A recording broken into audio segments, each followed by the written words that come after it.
Whenever you win over your NBA standings, Hornets and the Wizards are close but not close. Yeah, close, but not close. And we'll just look forward to our draft pick eventually. Yeah. I mean, you might as well. I saw someone tweeting today, like, how long will it be before the Panthers compete again? And I'm like, you ask the same question. If they're Hornets fans, they can deal with it. Well, they essentially came out and said that everybody on the roster is up for trade. Yeah, let's talk about that. They're actually, now we don't know if the Panthers are discussing, but the way they worded it and what Hunter just said, there are people in Charlotte discussing whether or not Christian McCaffrey is now on the trading block. And you want to know why he's seriously on the trading block? I made the money. I made Wesley, my cousin's husband, is a huge Panthers fan, and he said, "Look, it would not hurt my feelings if we trade Christian McCaffrey." He said, "I know how great he is, but do you want to pay him Ezekiel Elliott money? You already see how the Rams feel after paying Todd Gurley that money, and then all of a sudden his knees got shot. He wasn't the same the next year. They got to find a happy median for the running backs around $10 million. They haven't instead of 15. There's to 20 no guarantee on that they're going to keep Kyle Allen. There's no guarantee they're going to ride with Cam Newton. And the point being made is, I think it's because they are all in on tanking next year. I think they're all in on taking, or else they wouldn't say everybody is available, basically, like how they worded it. I mean, you don't. And trade, then they want you don't trade your 5-time straight Pro Bowl 26-year-old. He's basically the only good player. Yeah, offensive lineman. Only good offensive lineman. And you're moving. And that's the one you're talking about trading. You're looking to move him. They don't want to pay. Basically, what they're saying, Hunter, if you're tanking, they don't want to pay a player $20 million a year to lose, and they're losing anyway. Right. They might as well have a lower end, trade all their money away. This is the perfect time for them to see what they have in Will Grier that they took in the third round. If they don't go with Kyle Allen or Cam Newton, they already knew that they were going to have a bad season anyways. Will Grier, this can either A, show that he can actually kind of play, or B, shows, okay, this is the reason why he didn't win the starting job over Kyle Allen. We're already in the running for Trevor Lawrence or Justin Fields. So there they go. And it wouldn't surprise me either. You know, like I said, I obviously had an extensive conversation with a Panthers fan last night, so a lot of this is just, I'm going off of what a pure Panther fan is telling me I know it doesn't speak for all of them. It does not speak for all Panthers fans. But this is what he said. He basically said, I want them to tank. He said, I want them to tank because I'm ready to start over. Right. I'm ready for us to actually have a direction and have something that we're building and working to. And I understand that completely. How many of these teams really like to say, or really enjoy saying they like going 8-8 every year, or 6-7? They're teetering on decent, but they're also not bad enough to get a number 1, 2, or 3 pick without maybe moving some pieces around and doing some trades. You know, there's a certain amount of time after a while. Like you can only go so many years. That's one of the main reasons they finally moved off Jason Garrett in Dallas. There are so many years you can only go 8-8, 9-7 until the point where you're like, well, we are not going anywhere fast. Like we're just stagnant. The definition of insanity is doing the same thing over and over and thinking you're going to get different results. Well, we haven't got different results every year, 8-8, 9-7. So let's just blow it up and try it and start all over, rebuild. And if that's what Carolina truly wants to do, they're in the perfect opportunity to do it. They're in the perfect opportunity to do it because this you can sell the fans this year that even though we're tanking, we're getting Trevor Lawrence out of Clemson next year. And they won't care because of the amount of Clemson fans that are also Panthers fans just due to regional. Yep. Just, them Panthers, being of regional. course, played their first season there as well. Yeah, absolutely. So if they do that, I mean, I have no problem with it. Would they much rather have Christian McCaffrey on the team for Trevor Lawrence? Oh, I believe they would do that 9 times out of 10. The problem is going to be what does Christian want contract-wise? Because he is coming off a 1,000 season. One of 3 players to do it. And his we agent's know, gonna throw and we that know out. he is very talented. He's the most talented offensive weapon they've had since Steve Smith. So, as far as the Panthers go, and Cam, I sent you the tweet last night. Right. That your Skins are interested. Are or aren't? They are. Did you not get that tweet? No, yeah, I did see it. I thought I read it The Redskins wrong. would reportedly have interest in the Panthers quarterback if he's placed on the trade block. Matthew Berry says a close Nope, says former Panthers and Ron Rivera basically loves Cam Newton, and Barry added that he gives the What the hell does Matthew Berry know? Matthew Berry covers fantasy football. He is a fantasy football guy. Now, I'm not going to discredit him as as a reporter, but I'm just saying everything you see Matthew Berry talk about, whether he's on television for the past few years, has been fantasy football. Fantasy football. Barry also fantasy said football he expects Haskins to be the quarterback unless Cam Newton becomes available, and then with Rivera, then all bets are off. And it's a possibility. And I like Matthew Berry too, because Matthew Berry is a Washington Redskins fan, because that's who he rooted for growing up. But even he needs to see that, like that, even though I know he's supposed to report obviously what rumors are and what's being talked about and possibilities. I don't know if he said it in the column. Of course, I just saw what you sent me. Right. If he's like me, then he is at the same time saying, no, there's no way. There should be no trade made for Cam Newton from Washington. There should not be. The only reason that it could even be remotely good is if he comes in there, if they do it to light a bigger fire underneath Haskins' ass than they already have by putting out all the stories about them talking with Tua about the number 2 pick. Because that's all I ever see out of Dwayne Haskins now is him talking about getting in the work, putting in the work, getting in there, which is great. You're supposed to do that. Whatever your driving factor is, great. Whatever you need for a little bit of extra motivation, yeah, okay, whatever. But I do not want Cam Newton on this team. I don't. Because if he has success, we're screwed. Because they'll re-sign him. They'll re-sign him, and it'll be the same exact thing that, I've heard non-Cam fans that are Panthers fans say. It'll be just like when he won his MVP. Everybody will think he'll be back to that, and he will never be. And if Cam Newton comes back and has a great season with Washington, and they give him a 3 to 4 year extension, and he comes out the next year, and we don't have a great defense, and because we got weapons, I'll admit it, we have weapons. But if he comes out there and drops off again, I'll be like, well, we're just in the same situation we were in with Alex Smith and Case Keenum. We're blowing money away. Why not just continue to ride with the young guy while you got the young rookie contract?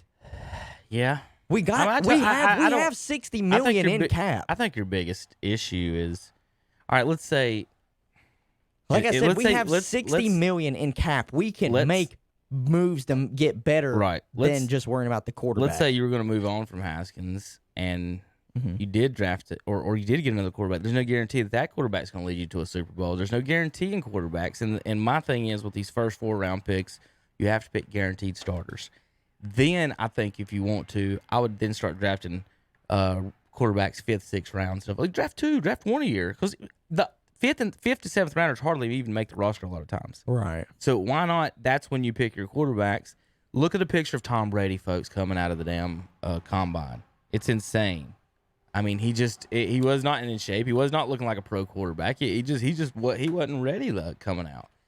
And so I just don't. I think you don't want to waste starters, because if you pick a guy this year and after you did last year, there's 2 quarterbacks. Well, if that guy don't work out, well, instead of that, Hunter, you could have had a Chase Young Bosa type situation on your ends or something like that instead of having 2 quarterbacks. I'm telling you, if we were to just follow the blueprint that has been laid out by the San Francisco 49ers than they did last year. What do they have that's amazing? They have the head coach right. Well, we like to think we have the head coach right. He's just not the offensive genius that is Kyle Shanahan.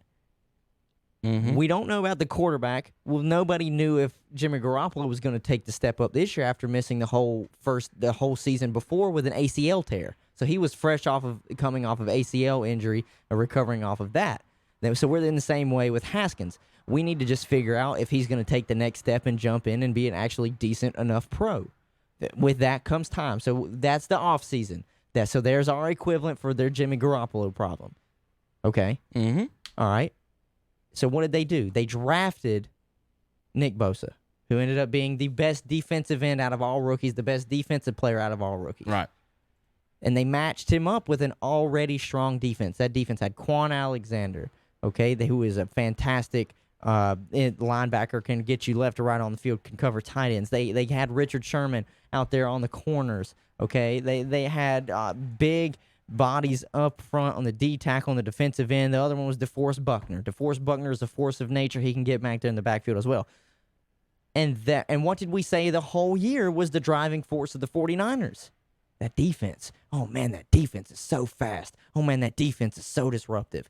We have the opportunity to build the same exact damn thing in Washington. Yeah. All you got to do is take Chase Young. Montez Sweat, you can sit him on the other side. He is 6'8". People forget at the combine, he ran like a 4.45 or 4.44. At 6'8" and a defensive end, he ran that fast. I don't know what Chase Young runs, but there's a reason why he had 16 and a half sacks and didn't even play 2 games last year. Why pick a guy in the first round if you're not going to give him 3 years to show what he can do? You have to give him 3 years, and here's why. I just looked up. You saw me doing some math over here. Yeah. So in the last podcast, we broke down how only 7 first overall quarterbacks have actually won the Super Bowl. Right. 7 quarterbacks have won, was it 12 Super Bowls between them? I think it might have been even more than that. I'm looking. Let's see. 1, 2, 3, 4, 5, 6, 7, were the 10, Mannings. And 2 of them 12, were the Mannings, 16. and they have 4 16. combined. So the 7 quarterbacks picked number 1 overall who've won a championship actually have 16 total championships. Now, let's break that down even further. So here, this is good news for Haskins, Hunter, is what I'm telling you. You're talking about defenses now. No. Oh. Haskins. No, this is offense. This is quarterbacks. Okay. We're still talking the 7 quarterbacks. Yeah. Namath, Plunkett, Troy Aikman, John Elway, Terry Bradshaw, and the Manning brothers are the only quarterbacks picked 1 overall to win a Super Bowl. And combined, those 7 won 16 Super Bowls. Right. Now, you want to know how they started? That's what I was going to get into. Oh, you're talking about their first 2 or 3 years? No, first year for everybody. First year, okay. So this year, our Panther fans hating on Kyle Allen. Yep. Dude is 6-7 overall. Okay. Cam Newton, his first year, went 6-10 overall. Mm-hmm. Here are the first year totals for all 7 of those quarterbacks. Joe Namath, 3-5-1 in his first year. Jim Plunkett, 6-8. Peyton Manning, folks, some of y'all think he's the greatest quarterback of all time. He was 3-13 his first year. Led the league in interceptions, too. Eli Manning, in his first year, 2-time Super Bowl champion and 2-time Super Bowl MVP. He's got more MVPs than Peyton Manning does in the Super Bowl. He's 1-6 his first year. Mm-hmm. We all know about Troy Aikman's first year, 0-11. Troy Aikman's first year, 0-11. He won 3 Super Bowls. All of these people are in the Hall of Fame also, by the way. Right. John Elway, his first year, who went to 5 Super Bowls, was 4-6. And Terry Bradshaw, I'm 6 for 6 right now on losing records, ain't I? Right. Terry Bradshaw makes it 7 for 7, Hunter. Yep. 3-5 his rookie year. So what I'm telling you is, in these teams, when you draft a quarterback in the first round, it is ridiculous to call them a bust after the first year. I mean, Dwayne won a football game this year, and it was against Carolina. Combined, he was the one that got Ron Rivera fired. Yeah, then he should keep him then, shouldn't Yeah, he? he got Rivera fired. Dwayne Haskins got Ron Rivera his new job. True. Got to word it that way. Yeah, he got him his new job. He got him hired. Right. Now, Hunter, combined, those 7 quarterbacks, first overall quarterbacks, 7 of them won 16 titles. But combined in their first season were 20, 54, and 1. Don't get rid of Haskins yet. Because guess what? All right, put it this way. Do you expect to win the Super Bowl in the next 2 years? No. Then why not give him 2 years? Those 2 years to prove whether he's the quarterback? Because then you build your defense. At the end of year 4, hey, we might have a good defense. Because even then, I'll say this. Even if we do draft Tua, we're not winning the Super Bowl in 2 years. Yeah. We'd be in the same exact spot we're in right now, just we don't have the bona fide guy at the quarterback Best position. case scenario, y'all compete for the Super Bowl in 3 to 6 years. Somewhere in that area. Okay. It almost never happens overnight like that. Now, some teams go from first to last for some reasons, but new coach, new quarterback, I don't see it that way. I could see a team like I'd have to pull up the NFL standings to go first. The NFL South does it all the dang time. Yeah, I mean, you could go with Atlanta. Atlanta could be in the conversation next year. But they didn't come in year. last. The Panthers did. I know Atlanta that. came in second. But Atlanta and Tampa both 7-9. Yeah. Both of those teams could make the playoffs next year. Yeah, absolutely.